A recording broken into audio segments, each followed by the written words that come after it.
مسیح جہاں پیدا ہوا، مسیح کو جہاں سولی دی گئی، وہ کہاں ہے؟ ان کے ہاتھ میں۔ وہ آگ لگائی ہے، 3000 میل کا فاصلہ طے کر کے یہ دو قومیں آئیں گی اور جو تباہی مچائی ہے تاریخ انسانی میں ایسی بربریت کی کوئی مثال۔ اور یہ ان کے اپنے ہسٹورینز کی تھے، شخص کے بارے میں ایسے محسوس ہوتا ہے جیسے ان کی گردنیں جھکی تاریخ۔ اب میں آپ کو ذرا اس جو انسانوں میں سے انسان دشمنی کا جن کا سب سے بڑا رول ہے، میں ان کی 2000 سالہ تاریخ کا آپ کے سامنے نقشہ رکھنا چاہتا ہوں۔ ان 1400 سال کا تو میں نے صرف 4 آپ کو پوائنٹس بتائے۔ موسیٰ سے عیسیٰ تک 1400 برس علیہ السلام، 2 مرتبہ عروج، 2 مرتبہ زوال، اشیریوں کے ہاتھوں پٹوائی، بابلیوں کے ہاتھوں پٹانا، گریکس کے ہاتھوں مرمت، رومنس کے ہاتھوں۔ یہ جو 2000 سال ہے، کیونکہ اب تو ظاہر بات ہے 21ویں صدی شروع ہو گئی، 20 صدیاں حضرت مسیح کو پوری ہو گئی۔ پہلی بات نوٹ کیجئے، حضرت مسیح کی پیدائش ہے سن 1 قبل مسیح۔ یہ نکتہ آپ نے کبھی سنا ہے یا نہیں؟ جب ملینیم کا سلسلہ شروع ہوا تھا پچھلے سال، تو میں نے بیان کر دیا تھا کہ ایک عجیب حساب کے اندر انہوں نے غلطی کی ہوئی۔ حضرت مسیح کی پیدائش ہوئی 25 دسمبر کو، سب انہوں نے شروع کر دیا، اس کے بعد جنوری آئی تو پہلا سال شروع ہو گیا۔ اگر جنوری سے پہلا سال شروع ہوا تو یہ 6 دن جو ہے تو اس کے پچھلے سال میں تھے، لہذا کہا جائے گا کہ Jesus Christ was born 1 year before Christ BC، تو 1 قبل مسیح میں حضرت مسیح کی پیدائش ہوئی۔ یہ آخری اسرائیلی نبی اور رسول۔ یہودی علماء کی مخالفت، دشمنی، سولی پر چڑھوا دینا میں بیان کر چکا ہوں۔ سن 33 عیسوی میں جبکہ حضرت مسیح کی عمر 33 برس، اللہ تعالیٰ نے انہیں زندہ آسمان پر اٹھایا، لیکن یہودیوں نے اپنے خیال کے مطابق انہیں سولی پر چڑھوا دیا، ان کی موت پا گئی۔ اگرچہ اس کے بعد یہ اختلاف ہے، یہودی کہتے ہیں وہ سولی پر چڑھ گیا، ختم ہوا، مر گیا، عیسائی کہتے ہیں نہیں، انتقال ہوا ہے مسیح کا صلیب پر، لیکن پھر وہ دوبارہ زندہ ہو گئے۔ ان کی لاش ایک غار میں رکھ دی گئی تھی، وہاں ریزریکشن ہو گیا، ان کا باعث بعد الموت وہی ہو گیا، اور پھر انہیں اللہ نے زندہ آسمان پر اٹھا دیا۔ تو ہمارے اور عیسائیوں کے درمیان نوٹ کر لیجیے، یہ چیز مشترک ہے کہ حضرت مسیح آسمان پر زندہ اٹھائے گئے۔ فرق کیا ہے؟ وہ سمجھتے ہیں کہ سولی دیے گئے، سولی پر مرے، پھر زندہ ہوئے، پھر گئے۔ ہم سمجھتے ہیں کہ نہیں، وما صلبوہ وما قتلوہ، انہوں نے نہ صلیب دے سکے انہیں اور نہ انہیں قتل کر سکے، بل رفعہ اللہ الیہ، اللہ نے اٹھا لیا۔ پھر ہمارا اور یہ اس کا عیسائیوں کا ایک اور اتفاق ہے، سیکنڈ کمنگ آف جیسس، حضرت مسیح دوبارہ آئیں گے، یہ عیسائیوں کا بھی عقیدہ ہے اور ہمارا بھی۔ بہرحال تو جیسا کہ میں نے عرض کیا کہ اس وقت یہ عذاب استیصال، عذاب اکبر کے مستحق ہو چکے تھے، لیکن اللہ نے ان کی مدت دراز کی، لیکن ان پر دنیاوی عذاب کا ایک کوڑا جو ہے اللہ تعالیٰ کی طرف سے اسی وقت برسا۔ دنیاوی عذاب دنیا میں رہتے ہوئے ختم نہیں کیا گیا۔ 37 برس بعد حضرت مسیح کے رفع سماوی کے 37 برس بعد سن 70 میں یہودیوں نے بغاوت کی رومیوں کے خلاف، رومی ٹائٹس جنرل تھا، اس نے پھر جو حملہ کیا ہے 1,33,000 یہودی ایک دن میں قتل کیا یروشلم میں، اور ہیکل سلیمانی گرا دیا۔ وہ ہیکل پہلے بھی گرا تھا، پہلے 1400 سال کے دوران میں بھی نبوکدنضر نے گرایا تھا، لیکن پھر اس کے 150 سال بعد انہوں نے دوبارہ بنا لیا تھا، اس لیے وہ اسے سیکنڈ ٹیمپل کہتے ہیں۔ پہلا ٹیمپل جو حضرت سلیمان نے بنایا تھا، نبوکدنضر نے گرا دیا 587 قبل مسیح، پھر دوبارہ انہوں نے 150 سال کے بعد بنا لیا۔ وہ اس تاریخ کا حصہ ہے میں نے جس کے بارے میں آپ کو تفصیل نہیں بتائی۔ اس میں یہ ہوا سن 70 میں وہ گرا دیا گیا، وہ آج تک گرا پڑا ہوا ہے۔ نمبر 2 یہ کہہ دیا گیا کہ یہودیوں اس ارض فلسطین سے نکل جاؤ، تم یہاں نہیں رہ سکتے، لہذا جس کا جہاں سینگ سمایا چلا گیا۔ یورپ میں چلے گئے، ایشیا میں آ گئے، عرب میں آ گئے، یہ 3 قبیلے جو رات بھی میں نے عرض کیا تھا، بنو قینقاع، بنو نذیر اور بنو قریظہ، یہ وہاں سے آ کے مدینے میں آباد ہو گئے، جس کا جہاں سینگ سمایا، افریقہ میں، ہندوستان میں، جہاں ڈایاسپورا اسے کہتے ہیں، وہ آپ نوٹ کر لیں، ڈایاسپورا ہمارا دور انتشار، جبکہ ہمیں ہماری اصل سرزمین تو فلسطین ہے، حضرت ابراہیم کا مسکن، حضرت اسحاق، حضرت یعقوب کا مسکن فلسطین، یہ ہے ہماری اصل جاگیر، یہ تو ہماری جنگی پشتی جاگیر ہے، لیکن یہاں سے نکال دیے گئے سن 70 عیسوی میں، اور وہاں سے لے کے 1917 تک ان کا ڈایاسپورا جاری رہا، یہ دور انتشار۔ اس دور انتشار کے چند حصے ہیں جس کو میں چاہتا ہوں کہ آپ علیحدہ لرز۔ دور انتشار کا جو پہلا جو ہے تقریباً 300 برس، رومی حکمران تھے، وہ یہودیوں کے بھی دشمن تھے اور عیسائیوں کے بھی دشمن تھے، عیسائی اور یہودی ایک دوسرے کے بھی دشمن تھے، لیکن رومی سمجھتے تھے کہ یہ ایک ہی تھیلی کے چٹے بٹے ہیں۔ رومیوں کے نزدیک عیسائی بھی یہودیوں ہی کا ایک فرقہ تھے، کوئی علیحدہ مذہب تو تھا ہی نہیں، لہذا رومی جو ہے رومنز وہ ان دونوں کو ستاتے تھے، مارتے تھے، اور یہ آپس میں لڑتے تھے، یہودی عیسائیوں کو مارتے تھے، عیسائی یہودیوں کو مارتے تھے۔ یہ ہے 300 برس تک کی تاریخ۔ سن 300 عیسوی میں کیا ہوا؟ ایک معجزہ ہو گیا۔ بہت عظیم ایمپرر کانسٹینٹائن، قسطنطین اعظم، رومن ایمپررز میں سے بہت بڑا ایمپرر، وہ عیسائی ہو گئے۔ اب تو معاملہ بالکل تلپٹ ہو گیا، پوری سلطنت عیسائی ہو گئی۔ اب عیسائیوں کے عیش ہو گئے اور یہودیوں پہ مار پڑنا۔ اب عیسائیوں کا آپ خود سوچئے کہ جنہیں وہ خدا بنا بیٹھے ہیں، خدا کا بیٹا قرار دے رہے ہیں، ان کے قاتل کون؟ یہودی بدماش۔ لہذا ان کی وہ پٹائی شروع ہوئی ہے یورپ میں، پوری رومن امپائر میں ذلیل کیا گیا۔ شہروں میں آمد بند، علیحدہ رہو، گھیٹوز کے اندر رہو۔ یہودی کا نام جو ہے وہ گالی بن گیا، جیسے آج یہودی گالی کہتے ہیں، جیسے خنزیر کا لفظ۔ آپ وہ بھی اللہ کی مخلوق ہے، لیکن آپ کو معلوم ہے کوئی شخص زبان پہ نام نہیں لانا چاہتا خنزیر کا، سور کا، ہے تو مخلوق وہ بھی ایک حیوان ہے۔ ایسے ہی ہے یہودی لہذا ایک طرف تو ان دونوں کے درمیان دشمنی، جس کو قرآن کہتا ہے وَأَغْرَيْنَا بَيْنَهُمُ الْعَدَاوَةَ وَالْبَغْضَاءَ، ہم نے ان کے مابین دشمنی جو ہے پیدا کر۔ اور جب یہ پوری سلطنت عیسائی ہو گئی تو قافیہ تنگ ہو گیا یہودیوں کا۔ اب آئیے 571 عیسوی، یعنی جبکہ ڈائسپورا کو کتنا عرصہ ہو چکا تھا؟ 500 برس۔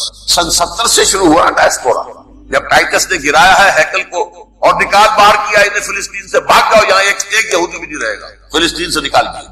اس کے پورے 500 برس بعد سن 571 عیسوی میں حضور کی پیدائش ہوئی، ولادت باسعادت محمد رسول اللہ صلی اللہ علیہ وسلم۔ 610 میں آپ پر وحی کا آغاز ہوا، لیکن حضور کے ساتھ ان کا معاملہ کیا رہا؟ اول تو جبکہ حضور ابھی مکے ہی میں تھے، یہودیوں نے ریشہ دوانیاں شروع کر دی حضور کے خلاف۔ قریش مکہ کو سکھاتے تھے، پڑھاتے تھے، ان سے یہ پوچھو، ان سے یہ پوچھو، یہ ریسترا چنگ کرو، ان سے یہ امتحان لو، یہ آپ کے علم میں۔ سورہ بنی اسرائیل میں، سورہ کہف میں وہ سوالات، امتحانی سوالات آئے تھے، ذوالقرنین کون تھا، اصحاب کہف کون تھے، رسول بنے پھرتے ہو تو بتاؤ، اور یہ روح کی حقیقت کیا بتاؤ۔ یہ ساری ریشہ دوانیاں کر رہے تھے بیٹھے ہوئے، ابھی وہیں پر حضور ابھی پہنچے بھی۔ ہجرت فرما کر حضور تشریف لے آئے تو حضور نے جسے ماسٹر اسٹروک کہا جائے گا، یعنی اسٹیٹس مین شپ کا ماسٹر اسٹروک، آپ نے مدینے میں آتے یہودیوں کے ساتھ پیکٹ کر دیا، جوائنٹ ڈیفنس پیکٹ آف مدینہ، کہ اگر مکے والے ہم پر حملہ کریں گے تو ہم مل جل کر ایک قوم کی حیثیت سے مقابلہ کریں گے۔ یہ میثاق مدینہ کہلاتا ہے، جس کے بہت غلط معنی پہنائے جا رہے ہیں آج کل۔ بارہ میں موضوع میرا چونکہ یہ نہیں، میں ادھر نہیں جاؤں گا، لیکن ہوا کیا؟ ہر مرتبہ یہ خیانت کے ان نے جو عہد کیے تھے ان سے پھرے، اندر ہی اندر سازش، ریشہ دوانی، حضور کی بدترین دشمنی۔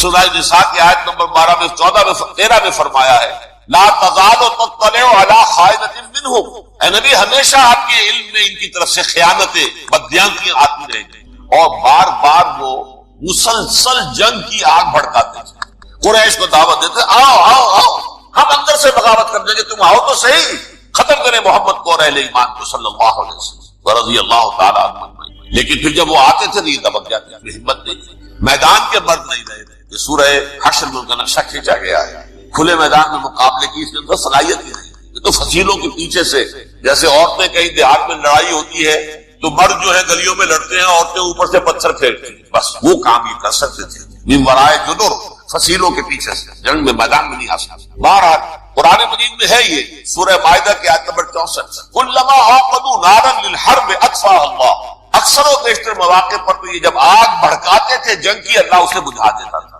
لیکن بہرحال اس کے باوجود جنگیں ہوئی، غزوہ بدر، غزوہ احد ہوئی، یہ ساری اس اصل شرارت میں، اور اس کے نتیجے میں حضور نے پھر ایک ایک کر کے 3 قبیلوں کو سزا دی۔ غزوہ بدر کے فوراً بعد بنو قینقاع نکالے گئے، غزوہ احد کے فوراً بعد بنو نذیر نکالے گئے، اور غزوہ احزاب کے بعد بنو قریظہ نکالے گئے۔ یہ تو میں نے آپ کے سامنے رکھ دیا صرف حضور کے زمانے میں ان کا کیا رکھ دیا دشمن۔ رات بھی ہم نے وہ آیت پڑھی تھی، لَتَجِدَنَّ أَشَدَّ النَّاسِ عَدَاوَةً لِلَّذِينَ آمَنُوا الْيَهُودُ وَالَّذِينَ أَشْرَكُوا، اہل ایمان کی دشمنی میں شدید ترین تم پاؤ گے یہودیوں کو اور مشرکین بھی بعد میں ہے، پہلے یہودیوں۔ حضور کے بعد کیا ہوا آپ یہ نوٹ کیجئے، یہ ان کی تاریخ کا دوسرا دور۔ حضرت عمر رضی اللہ تعالیٰ عنہ کا عہد خلافت سے بیت المقدس کا محاصرہ کیا گیا، فصیل بڑی اونچی، شہر اندر سے سیلف سفیشینٹ، حملے کا راستہ کوئی نہیں، محاصرہ طول کھینچ رہا ہے، لیکن ان کے پاس رسد بھی موجود ہے، پانی بھی موجود ہے، وہ دروازے بند کر کے بیٹھے ہوئے۔ بالآخر اللہ تعالیٰ کی مشیت کا ظہور کیسے ہوا؟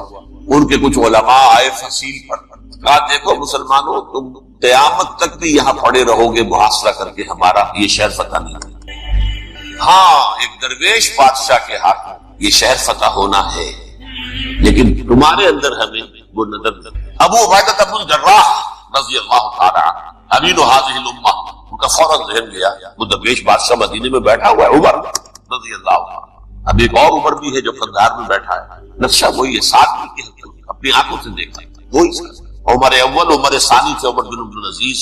اب ایک اللہ کے فضل سے اللہ تعالیٰ ایدہ اللہ بنصرت، اللہ تعالیٰ ان کی نصرت فرمائے، دشمنوں کو ان کے مقابلے میں نیست و نابود کر۔ انہوں نے ریکویسٹ بھیج دی کہ حضور تشریف لائیے، یہ شہر فتح ہو جائے گا۔ وہ ہے سفر تاریخی، اتنا طویل سفر، تقریباً 700 میل، ایک اونٹ، ایک خادم، ایک منزل پہ امیر المومنین اوپر بیٹھے، خادم آگے چل رہا ہے، اگلی منزل پہ خادم اوپر بیٹھا ہے، امیر المومنین آگے چل رہا ہے۔ اور جب پہنچے ہیں تو وہ باری تھی خادم کی، انہیں ہاتھ جوڑ دیا، حضور خدا کے لیے تم کیا کہیں گے لوگ، وہ میرا برا حال کر دیں گے، تمہیں شرم نہیں آئی؟ امیر المومنین پیدل آگے چل رہے، لکیل پکڑ کر، اور تم بیٹھے ہو اوپر براجمان ہو۔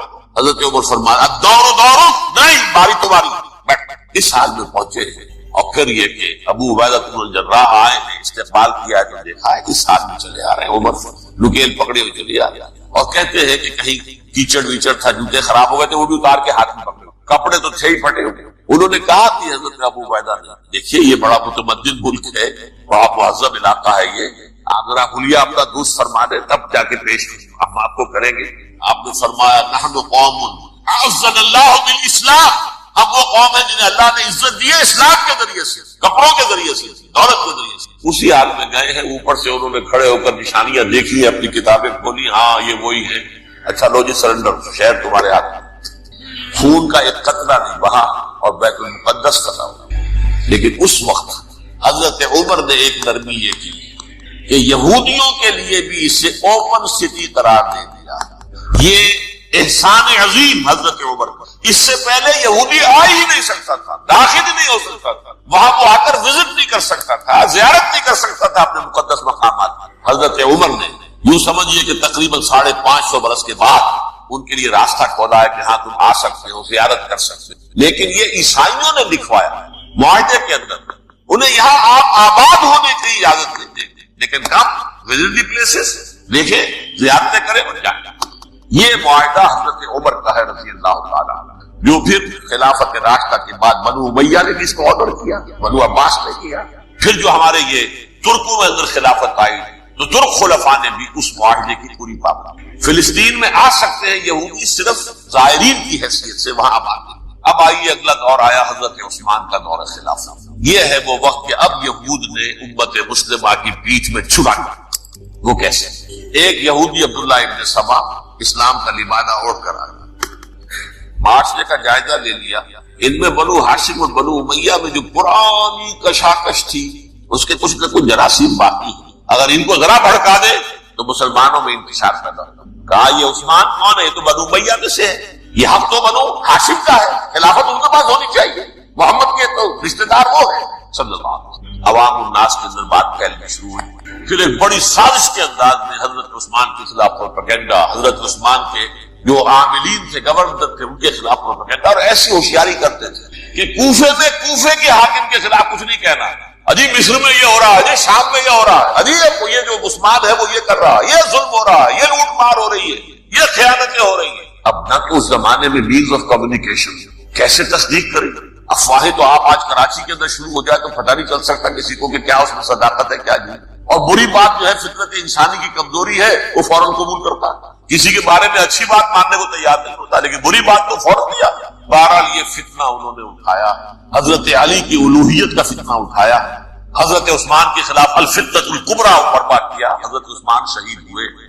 اس کے بعد 5 برس تک مسلمان ایک دوسرے کی گردنیں کاٹتے رہے، باغی خانہ جنگی، امت کو وہ زخم لگایا ہے جو آج تک جس سے خون رس رہا ہے۔ یہ شیعان عثمان اور شیعان علی تھے جو بعد میں پھر سنی اور شیعہ ہو، اور آج تک فتنہ کس نے جگایا؟ ایک عبداللہ ابن سبا اور اس کے قارئین نے، شیطان کا ایجنٹ، اور انسانوں میں سے بھی اس کے جو بھی حواریین تھے اور شیطانوں کے اندر سے بھی انہوں نے بھی اس آگ کو بڑھتا ہے۔ یہ آپ سوچ لیجئے کہ یہ کس نے وہ زخم لگایا؟ یہود۔ اگلا دور آیا، خلافت راشدہ ختم ہوئی، بنو امیہ کا بھی دور کافی گزر گیا۔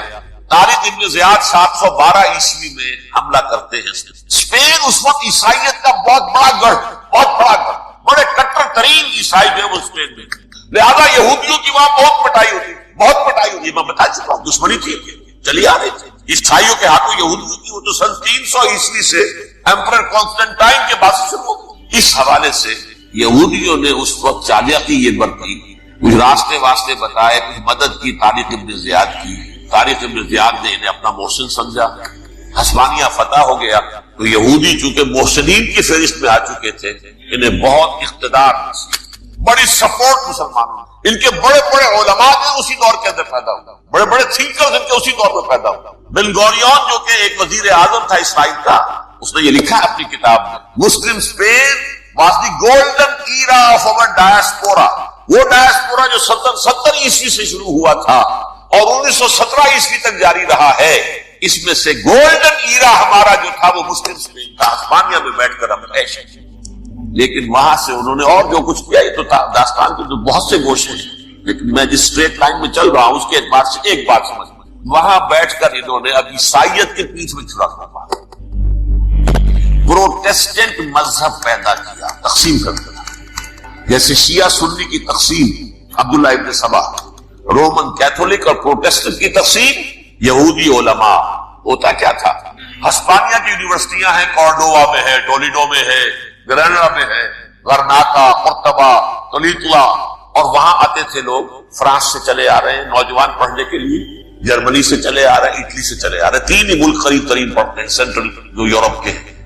یہاں پر جو ہے وہ اسلام جو نور پھیلا رہا تھا اس سے بھی مستفیض ہوئے، جہالت کے جو ہے پردے ان کے وہ چھٹے، اس کے ساتھ ہی وہ یہودی وہاں ان کے اندر جو جراثیم داخل کر رہے تھے، وہ اس عیسائیت کے خلاف بغاوت جو اس وقت دنیا میں عیسائیت اس وقت تھی، پوپ کا راج تھا دنیا میں اس وقت۔ یورپ میں جو عیسائیت تھی اس میں ایک طرف بادشاہ تھے، لیکن بادشاہوں کی حیثیت وہاں پر یوں سمجھ لیجئے کٹ پتلیوں کی تھی، اصل قوت پوپ کے ہاتھ میں۔ اور پوپ کو انہوں نے جیسے قرآن نے کہا اتخذوا احبارهم ورهبانهم اربابا من دون اللہ، کیونکہ سینٹ پال نے شریعت موسوی ساقط کرنی تھی تو اب شریعت تھی ہی نہیں، پوپ کو اختیار تھا جس چیز کو چاہے حلال قرار دے دے، جس چیز کو چاہے حرام قرار دے۔ اتخذوا احبارهم ورهبانهم اربابا من دون اللہ، انہوں نے کہا ساتھ یہ پوپ کس بلا کا نام ہے، یہ بھی انسان ہے، بات تو ٹھیک تھی نا، اصل حیثیت تو کتاب کی ہونی چاہیے، ڈیوائن بک، ریویلڈ اسکرپچر، لہذا اور یہ کتاب ہر شخص پڑھ سکتا ہے۔ پوپ کے باپ کو جو ہے کوئی اس کے لیے پروپرائٹری رائٹس تو نہیں ہے کہ صرف پوپ پڑھ سکتا ہے یا پادری پڑھ سکتے ہیں، ہم بھی پڑھ سکتے ہیں، ہم بھی سمجھ سکتے ہیں۔ یہ باتیں تھی کہ جن کو بڑھا چڑھا کر بیان کر کے اور پوپ کا اقتدار ختم کرا دیا اور توجہ مرکوز کر دی بائبل کی طرف۔ اب بائبل میں بڑا حصہ تو اولڈ ٹیسٹامنٹ کا ہے، نتیجہ کیا ہوا، یہود کی عظمت پروٹیسٹنٹس کے نزدیک مسلم ہو گئی۔ اصل قوم تو یہ ہے، وہ دشمنی بدلی کہ نہیں بدلی، موسیٰ کے امتی یہ ہے، تورات موسیٰ کو دی گئی، ابراہیم کی نسل یہ ہے، لہذا وہ جو دشمنی تھی، جو عداوت، یہ ہمارے خدا کو سوری چڑھانے والے ہیں یہ بدماش، اس کا ازالہ ہوا۔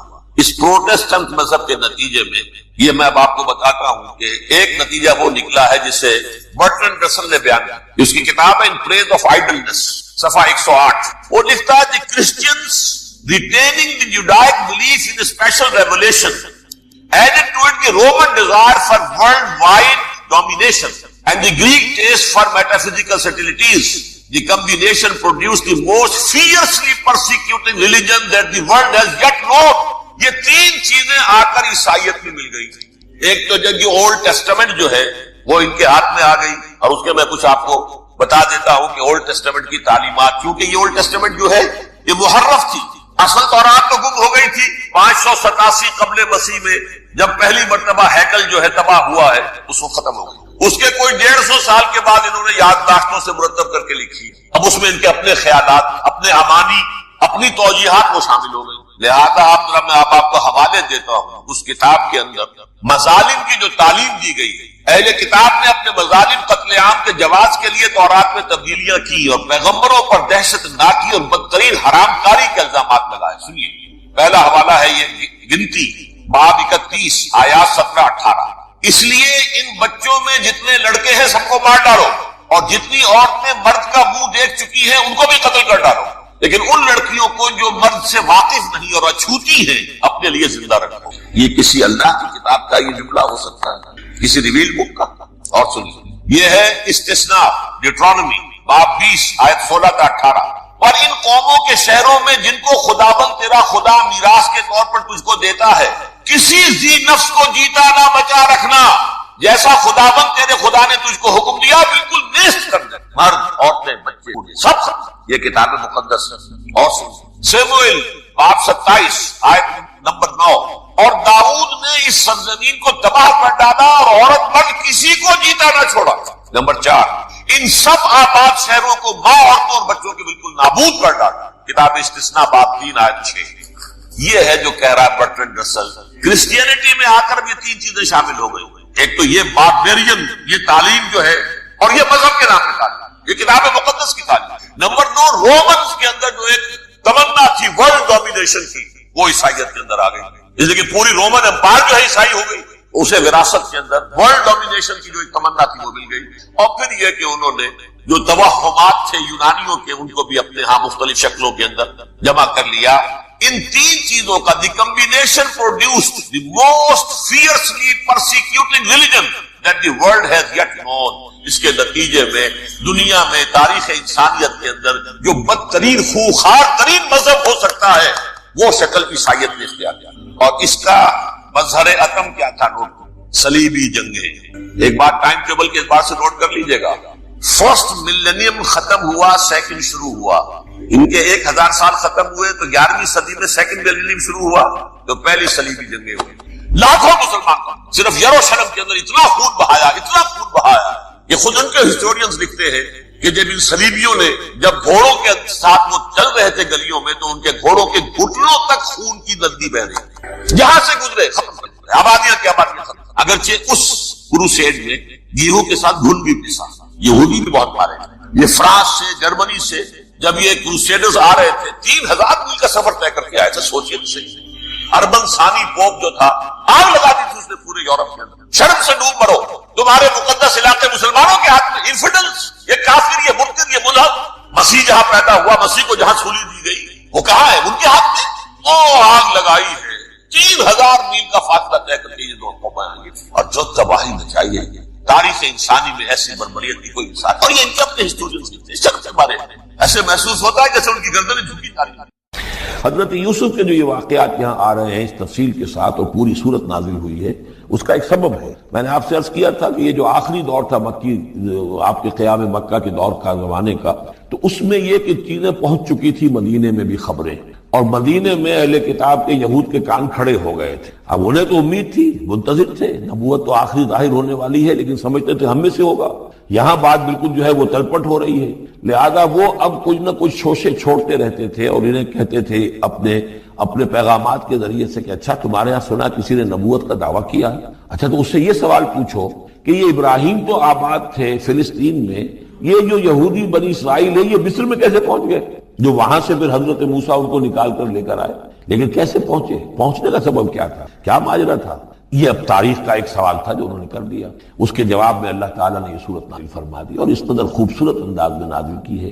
اور میں آپ کو ایک اور بات بھی بتا دوں کہ میرا قرآن مجید کے ساتھ جو معنوی تعارف ہوا ہے پہلی مرتبہ صحیح معنی میں, وہ اسی سورہ یوسف کے حوالے سے. اور سورہ یوسف کی تفہیم القرآن مولانا مودود 1947 میں میں میٹرک کا امتحان دے چکا تھا, ہمارا رزلٹ بھی آ چکا تھا, لیکن یہ کہ اس کے بعد وہ فسادات کیا قتل عام شروع ہوا مسلمانوں کا مشرقی پنجاب میں. میں حصار میں تھا, تو حصار اس شہر کا نام تھا, لیکن ہم اس میں محصور بھی ہو گئے. تقریباً 1.5 مہینہ ہم نے مورچے بنا لیے اور اپنی حفاظت کرتے رہے.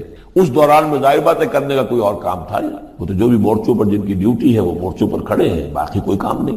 تو میں اور میرے بڑے بھائی اس زمانے میں پھر ایک مسجد کے اندر بیٹھ کر, چونکہ انہوں نے بھی, وہ مجھ سے ویسے 6 سال بڑے ہیں, انہوں نے بھی جب میٹرک کیا تھا تو عربی پڑھی تھی, اور میں نے تازہ میٹرک کیا تھا, اور میرے پاس بھی عربی کا مضمون تھا. تو پھر یہ ہم پڑھتے تھے, اور ترجمان القرآن جو مولانا مودودی کا رسالہ تھا اس میں ان دنوں تفہیم القرآن میں یہ سورہ یوسف کی تفسیر شائع ہو. تو ان دنوں ہم مسجد میں بیٹھ کر یہ سورہ یوسف تفہیم القرآن سے, پھر چونکہ مجھے کچھ عربی آتی تھی اور تازہ تھی, اچھی تھی, تو اس میں یہ کہ ہماری گفتگو بھی ہوتی تھی, مذاکرہ کرتے تھے.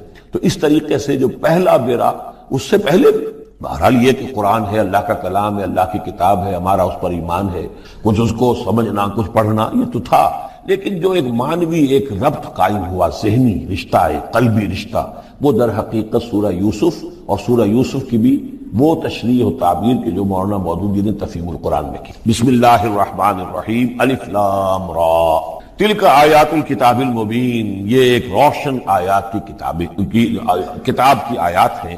انا انزلناہ قرآنا عربی، ہم نے اس کو نازل کیا ہے عربی قرآن بنا۔ کس کو نازل کیا؟ وہ جو ام الکتاب میں ہمارے پاس، وہ جو لوح محفوظ میں ہے، اس کو ہم نے اتارا ہے اب محمد پر، تو قرآن عربی بنا کر اتارا ہے۔ لعلکم تعقلون، تاکہ اے عربو، اے عرب کے رہنے والوں، اے امیین کہ جن کی طرف اولین بعثت ہمارے رسول کی ہوئی ہے، تم اچھی طرح سمجھ سکو۔ نحن نقص علیک احسن القصص، اے نبی ہم آپ پر بیان کرنے لگے ہیں بہترین بیان۔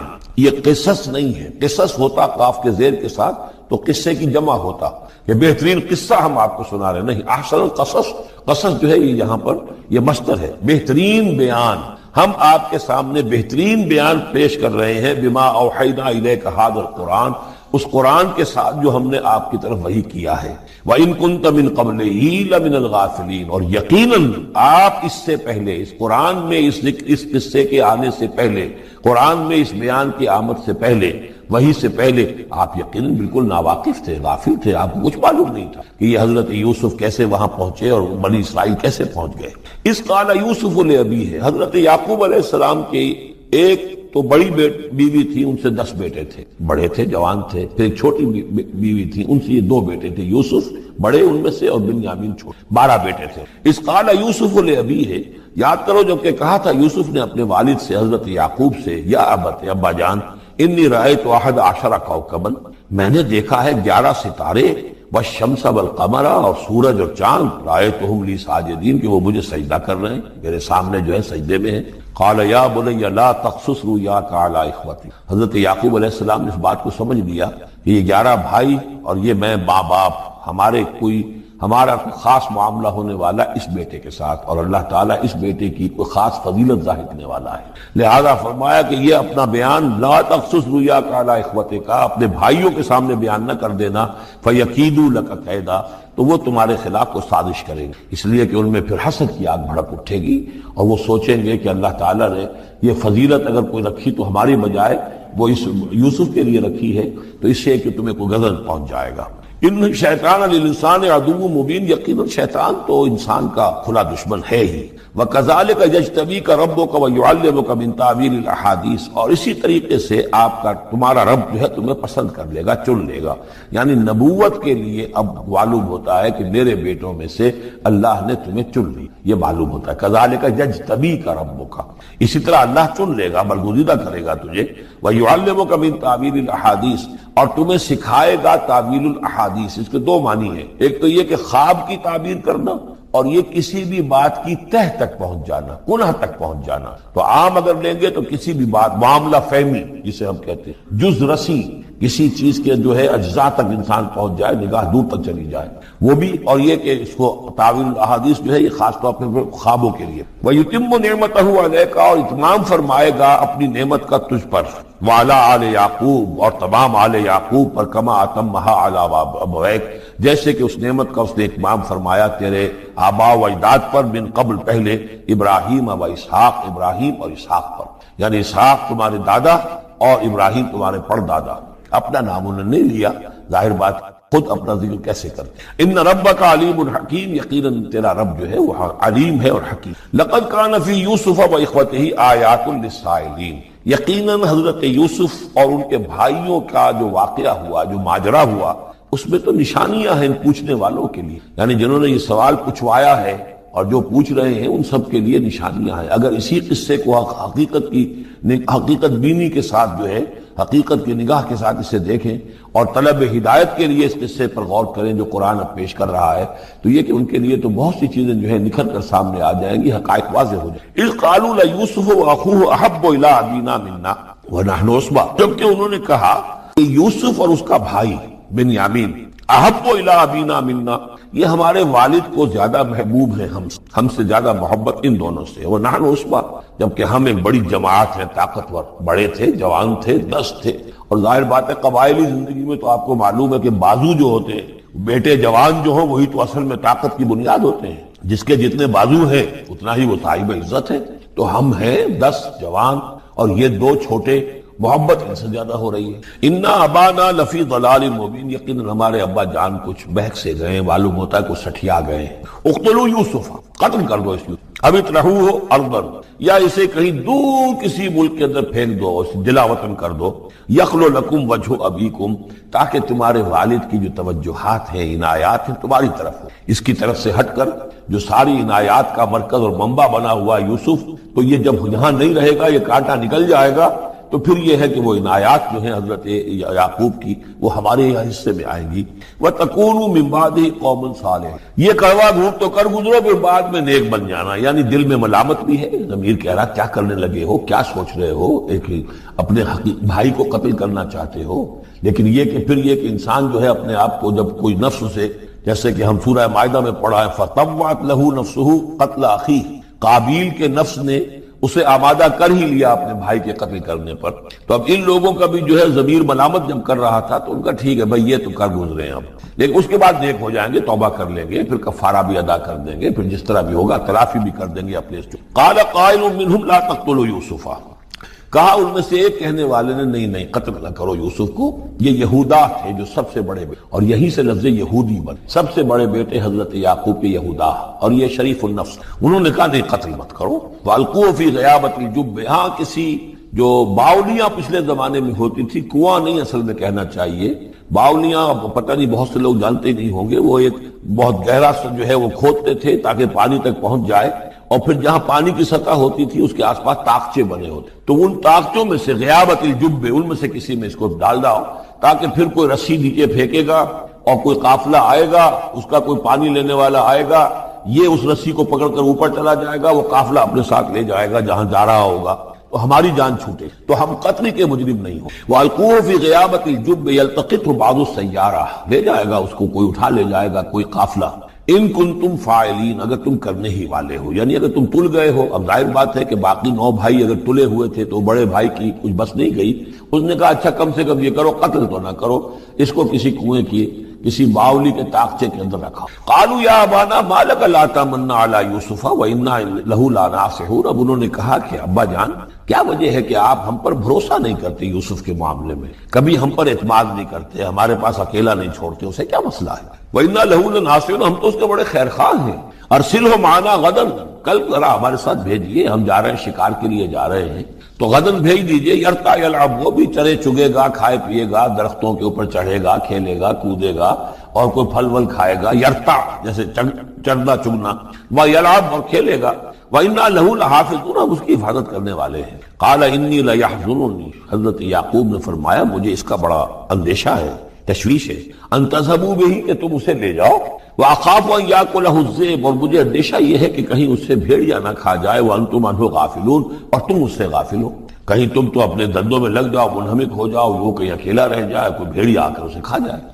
قَالُوا لَئِنَّكَ لَهُ الذِّئْبُ وَنَحْنُ عُصْبَةٌ اِنَّا إِذًا لَخَاسِرُونَ، ابا جان کیا بات کر رہے ہیں، اگر اسے بھیڑیا کھا جائے جبکہ ہم ایک جوان گروہ ہیں، ہم 10 آدمی ہیں، ہماری پوری ٹیم ہے، جماعت ہے، تو پھر تو ہم تو بڑے نکمے لوگ ہوئے، بڑے خسارے والے لوگ ہوئے۔ فَلَمَّا ذَهَبُوا بِهِ وَأَجْمَعُوا، اور جب پھر وہ اس کو لے گئے اور پھر اب وہ متفق ہو گئے، اجمعو کے بعد علا کا صلہ جو ہے یہاں پر محذوف ہے، علا ان یجعلوہ فی غیابۃ الجب، انہوں نے اپنی یہ بات اب پوری جمع کر لی، اپنا پوری رائے ایک کر کے، ایک آ کر کے، اور وہ یہ کہ اب اسے غیابت الجب کے اندر رکھنے چلے۔ وَأَوْحَيْنَا إِلَيْهِ، ہم نے اس وقت وحی کی اس کو، لَتُنَبِّئَنَّهُمْ، اب اس کو ہم الہام کہیں گے، ابھی ظاہر بات ہے کہ وہ نبوت کی عمر نہیں ہے۔ وَأَوْحَيْنَا إِلَيْهِ لَتُنَبِّئَنَّهُمْ بِأَمْرِهِمْ هَذَا، تم یہ بات ان کو جتلاؤ گے، ایک دن آئے گا کہ تم جتلا دو گے اپنے بھائیوں کے تم نے میرے ساتھ کیا تھا۔ اب اس میں جو بلاغت ہے اس کی کیا معنی ہے؟ تم ہلاک نہیں ہوگے، تمہارا بال بیکا نہیں ہوگا،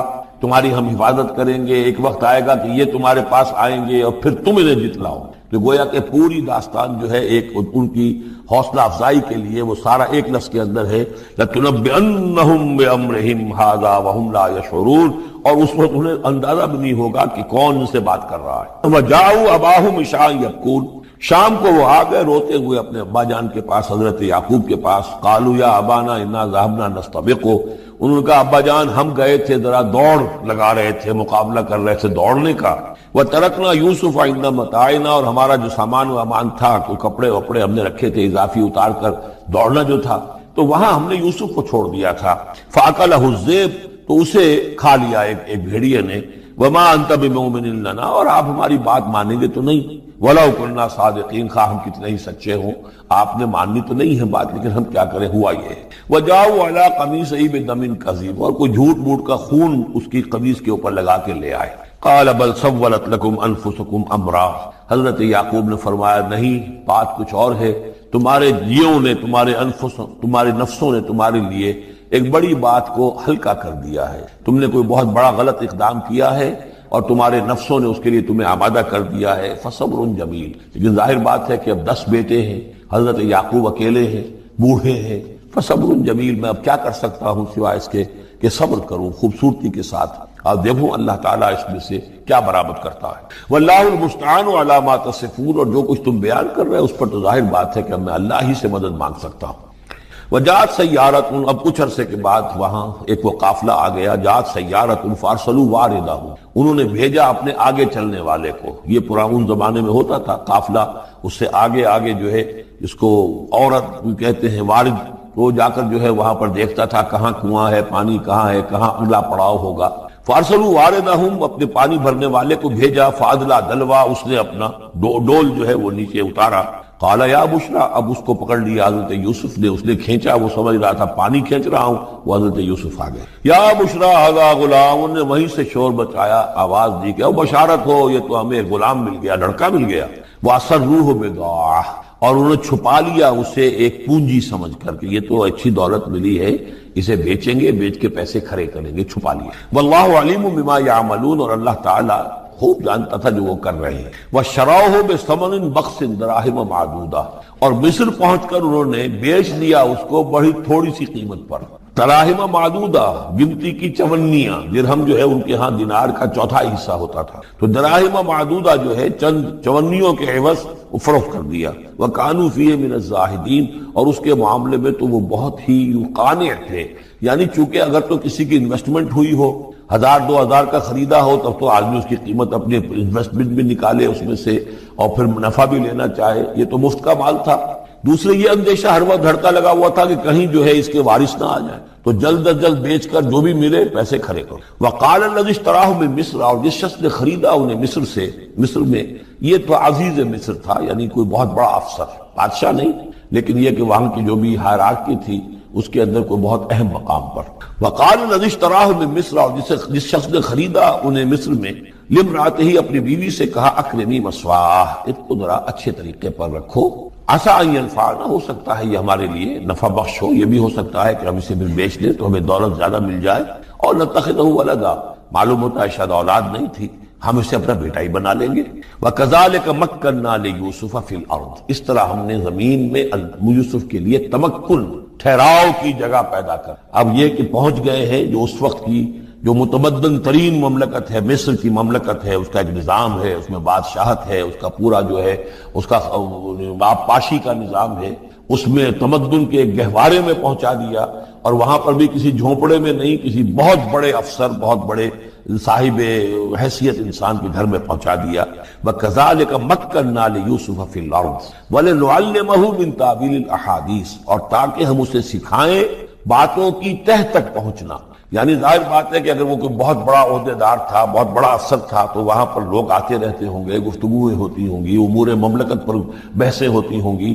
اب یہ وہاں پر ایک خادم کی حیثیت سے ہیں، وہ باتیں ساری سن رہے ہیں، تو گویا کہ اس میں ان کے لیے تربیت کا سامان اللہ نے کر دیا کہ کہاں کسی اگر دیہاتی میں رہتے یا کہیں صحرا میں رہتے، کہاں یہ تمدن کے ایک گڑھ میں اور ایک ایسی جگہ پر جہاں پر بیٹھ کر سارے مشورے ہوتے ہوں، گفتگویں ہوتی ہوں اور دوسرے ملکوں کی خبریں آتی ہوں، اس سے ان کے علم کے اندر معلومات میں بھی اضافہ ہوا، اور یہ کہ حالات و واقعات کا تجزیہ کرنا، اس سے استنتاج کرنا، نتیجہ نکالنا، اللہ نے یہ چیز انہیں سکھا دی۔ واللہ غالب علی امرہ، اللہ تعالیٰ تو اپنے معاملے پر، اپنے حکم پر، اپنے فیصلے پر غالب ہے۔ ولکن اکثر الناس لا یعلمون، لیکن اکثر لوگ جانتے نہیں۔ ولما بلغ اشدہ آتیناہ حکما وعلما، جب وہ اپنی پوری پختگی کو پہنچ گئے تو ہم نے انہیں حکم اور علم دونوں دی، اس سے مراد نبوت ہے، حکمت بھی دی، علم بھی۔ وکذالک نجزی المحسنین، اسی طریقے سے ہم محسنین کو بدلہ دیتے ہیں، اچھا بدلہ دیتے ہیں۔ وراودته التي هو في بيته،